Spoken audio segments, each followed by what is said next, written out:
Hello, this is Soundout here, and welcome back to Power Rangers SH Figuarts Week. And if you couldn't figure it out, today is the last day where we'll be taking a look at the SH Figuarts Yellow Ranger.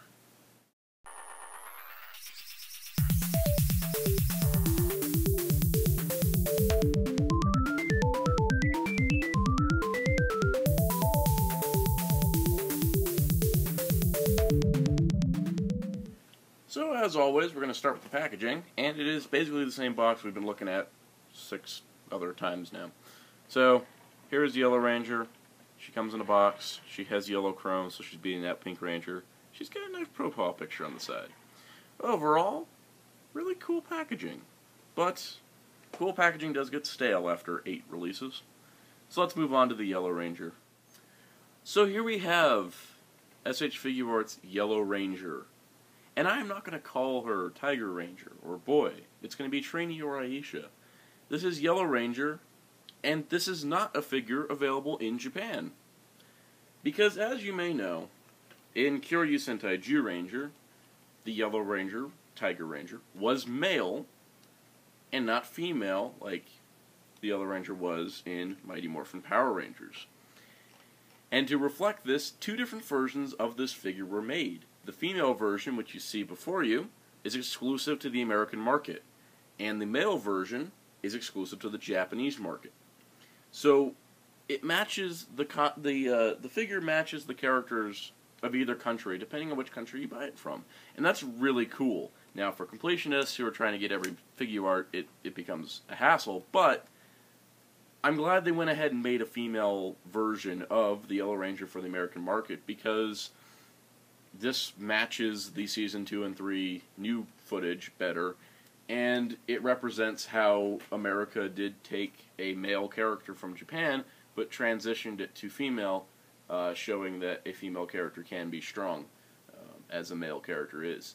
So it's really cool. And with the way the parts reuse have done, the helmet sculpt is the same on both the male and female versions, and the leg sculpt is actually different than the Pink Ranger. It's slightly thicker, kind of giving the impression of how they did the American footage, where it was basically, you know, a male suit actor, but, you know, they had chest bumps.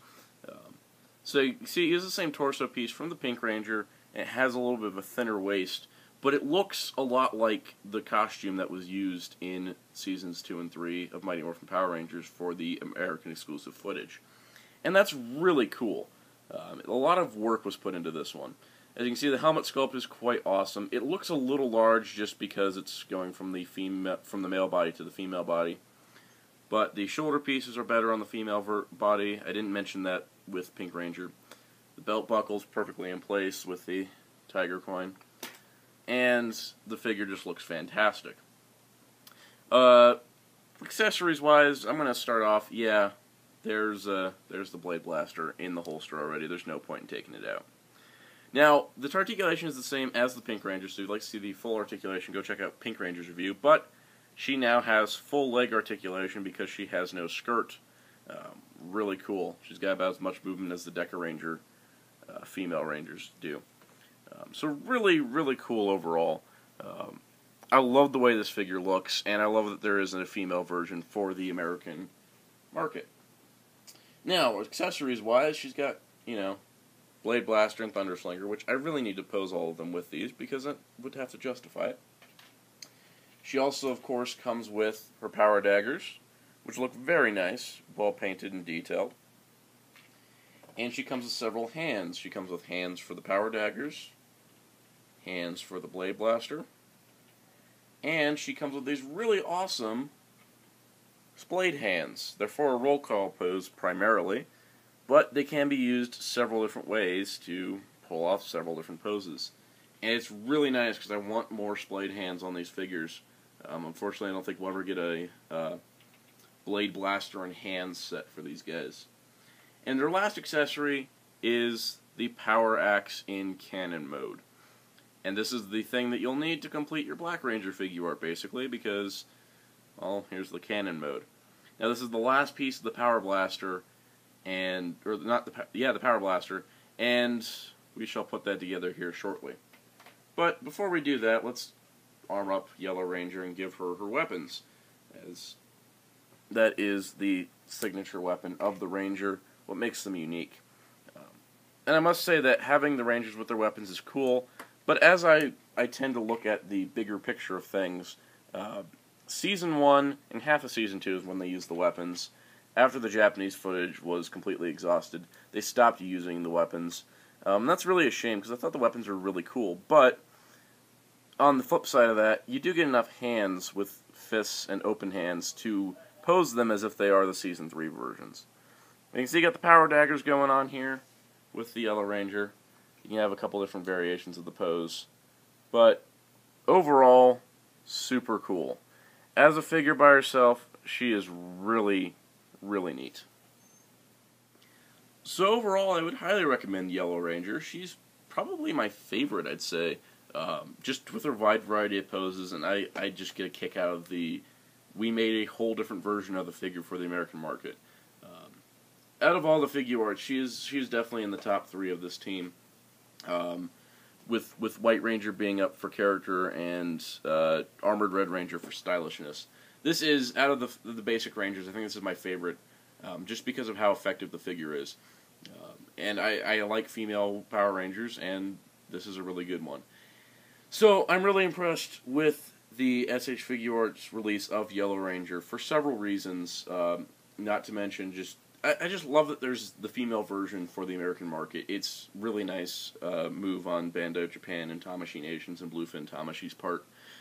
And I'm not upset that the male version isn't available in America. That was, that's accurate to Season 1 footage. I mostly pose them as in if they're Season 3 footage.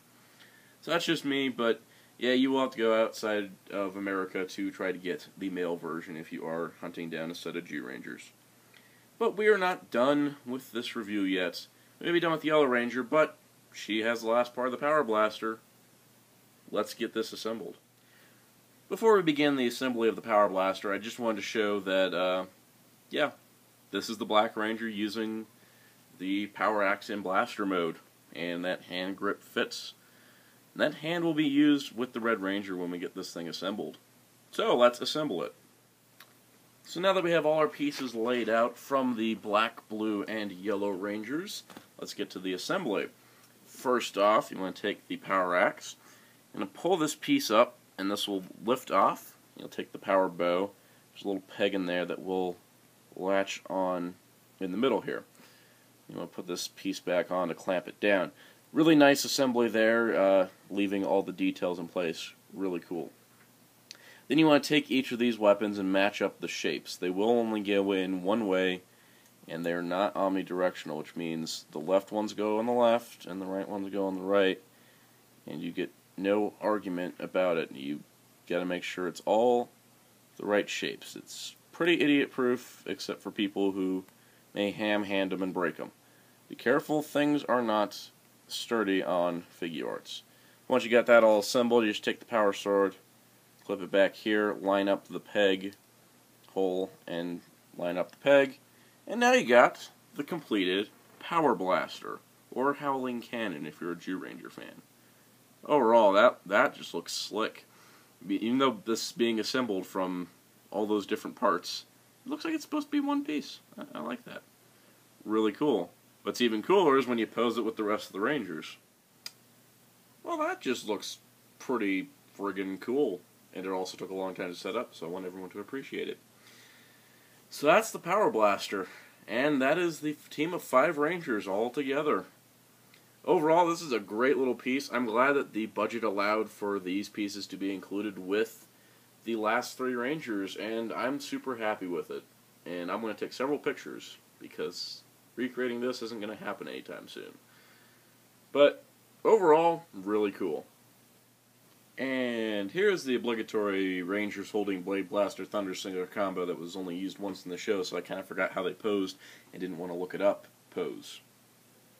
And with that said, and we have now come to the end of Power Rangers SH Figuarts Week. And what am I going to say of the Mighty Morphin Power Rangers SH Figuarts line as a whole? These are fantastic action figures. even with limited accessories like the White Ranger, or a ton of accessories like the Red Ranger, they're all great figures. They're highly detailed, highly articulated, quite accurate to the series, come with a lot of accessories. They are better than your standard Power Rangers action figure where you get like 2 accessories and minimal paint and overly muscular body molds. These are as close to screen accurate as you're going to get with articulated action figures, and they're fantastic. At $40 a piece, though, it's hard to collect the entire line if you're on a budget, but if you're like me and have been buying them periodically over time, like I started with Red, I didn't get till October, and I've been buying them periodically at conventions and such since, I have to highly recommend these. Last year, during Black Friday of 2013, some of these went on sale. A couple of the Figuarts went on sale on lightning deals on Amazon for $20, and if you could snag them for that price this year at Black Friday time frame, awesome. But if not, they're worth every penny that they are. Just don't overpay for them. $40 to $45 for each figure is the justified the retail cost of these. Any more than that is too much. But I definitely recommend them. My personal thoughts for each of them, you know from the previous videos. But as a line in a whole, I definitely think collecting the 7 Rangers is really cool. And even if you cut out, you know, these 2 guys, this is a nice team of 6, especially like G-Ranger. But, you know, if you want all the Mighty Morphin Rangers, you could get 7, and Armored Red Ranger's kind of a figure that you get if you want it, but it's not really a necessity for the collection. And I'm really excited that Bluefin Tamashii was able to make this set happen, and maybe we'll get some Zeo Rangers, or some In-Space Rangers, or Lost Galaxy. I don't know, but they said there's plans to make more teams. It's just only a matter of time. Until then, we get statue versions of these figures.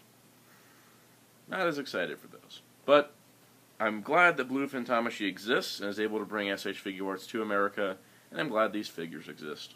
So thank you for sticking around all 7 days of this, or if you're just watching the Yellow Ranger review, thanks for sticking this far through it. And I can't wait to review the next Power Rangers Legacy item, whether it be another Figuart or another Zord.